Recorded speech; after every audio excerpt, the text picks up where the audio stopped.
नमस्कार.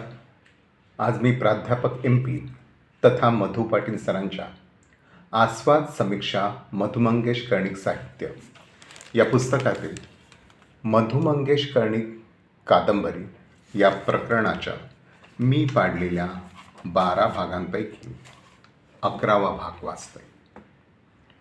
माझ्या वार्तेला येण्याचं काम नाही. सूममध्ये वापस जा. माझं मी बघून घेईन. काय गे, खरं काय ही बोलते ते? गुमान सैकर हे कोण माहीत आहे तुला? नगरसेवक.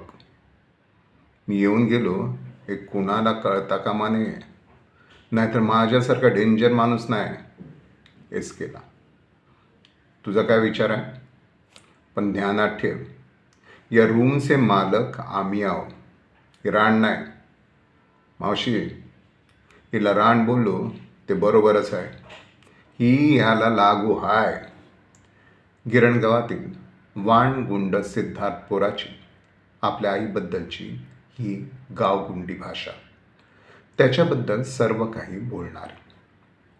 चाले वाटेल ते छापतात. माझी व्हायलेंट अशी इमेज प्रेसने बनवली.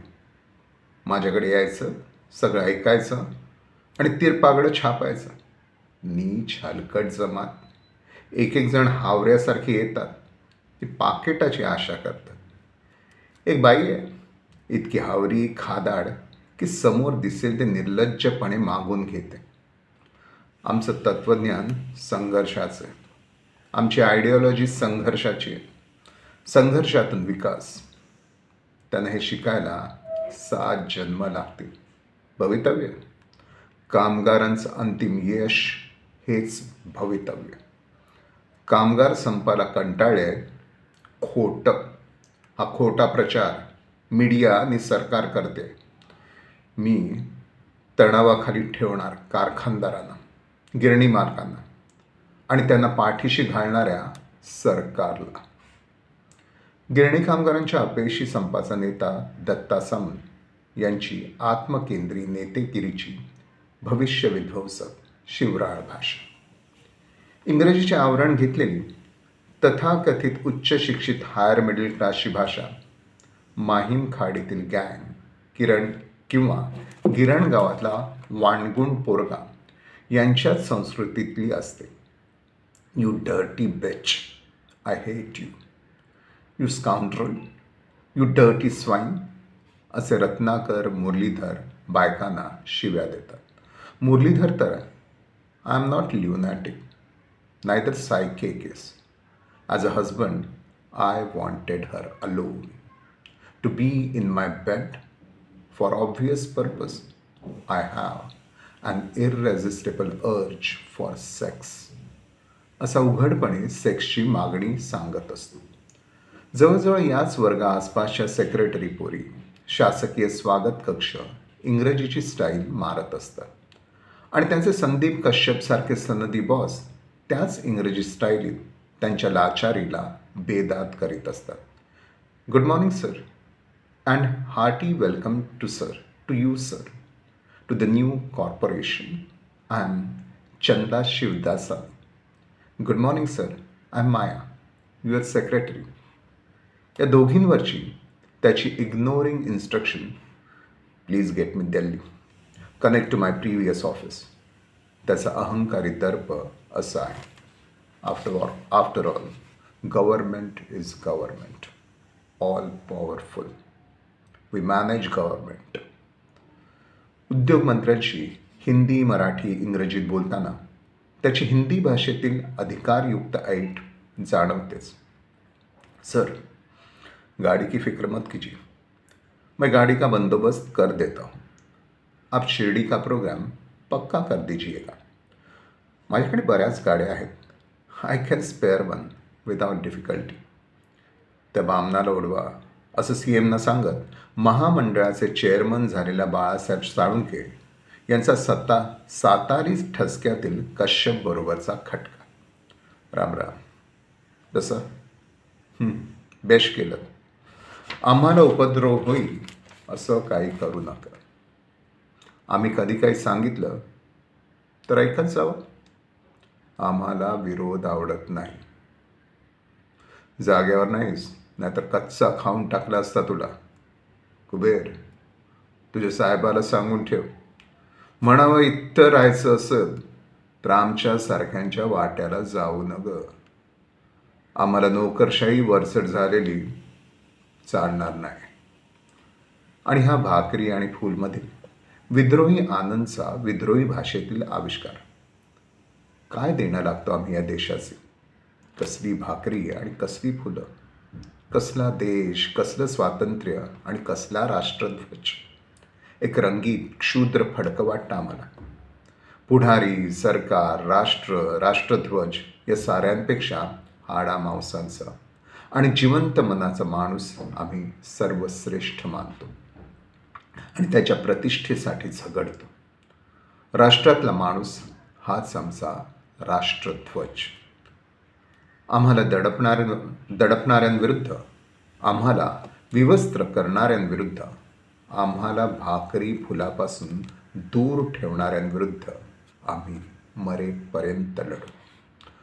लेखकाच्या या भाषा संवादात अशा काही काव्यात्मक अर्थपूर्ण प्रतिमा येतात की ज्या संबंधित व्यक्तिरेखांबद्दल, भोवतीच्या पर्यावरणांबद्दल काही सांगत असतात. माहीमच्या खाडीत डालग्याखाली कोंबडी राहावी तशी माणसे निवारली होती.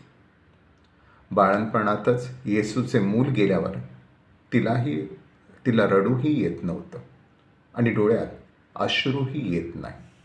हे पाहून तिची सासू म्हणते, अशा वेळी माणसाच्या डोळ्यातला दर्या पण आटतो. गंगा भिक्याला झालेली गरमी बघून वैतागाने म्हणते, बापसानं या बिमारीचं वेणं आणलं घरात. आता लेक त्याचं पीक काढतंय.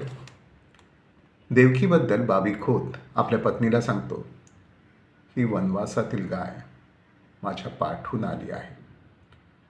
बाबी काकांच्या सर्पदोषांच्या औषधासाठी गावकऱ्यांकडे याचना करताना अंतःकरणाचा देड खुटून टाकून देवकीने त्या ओल्या मातीत मस्तक टेकलं. निरभ्रमधील दिना, वेश्येबद्दल बोलतानाचा अनुभव. मेलेल्या मांसाला मी प्रथमच तोड लावला. समोरच्या बाईचं जणू नाग व प्रेतच मी पाहत होते. तिचे डोळे बाशा फुलांसारखे निर्जीव झालेले. संधिकालमधील 10 वर्षापासूनची विधवा अंबुआत्या म्हणते, अग्नीतून काढलेलं सोनं. जानकीने उभं आयुष्य तुळशीसारखं सत्वानं काढलं.